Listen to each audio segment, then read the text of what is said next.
अस्सलाम वालेकुम वरहमतुल्लाहि वबरकातुहू। मेरा नाम लबीना मुबीन पठान है। मैं 5वीं जमात की तालिबे इल्म हूँ। मैं आपके सामने एक कहानी पेश करना चाहती हूँ। मेरी कहानी का उन्वान है इत्तिफाक में बरकत है।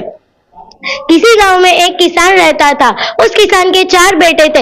वो हर बात पे झगड़ते और फसाद करते रहते थे। एक दिन किसान ने सोचा कि मैं उन्हें समझाता हूँ। आज किसान ने उन्हें बुलाया और कहा, आओ लकड़ी के गट्टे लेके आओ। उनके बेटों ने लकड़ी के गट्टे इकट्ठे करके लेके आए और किसान के हाथ में दिया। किसान ने कहा, एक एक लकड़ी तोड़ो। उन्होंने आसानी से एक लकड़ी को तोड़ दिया और फिर किसान ने कहा, इन लकड़ी के गट्ठों को तोड़ो। किसान के बच्चों ने उस लकड़ी के गट्ठों को लिया, लेकिन वो उन्हें तोड़ न सके। किसान ने कहा, एक बार चारों ने मिल के तोड़ो। चारों ने फिर मिलकर तोड़ा, फिर वो आसानी से टूट गया। किसान ने कहा, देखो हमेशा इत्तेफाक से रहना चाहिए, मिलके रहना चाहिए।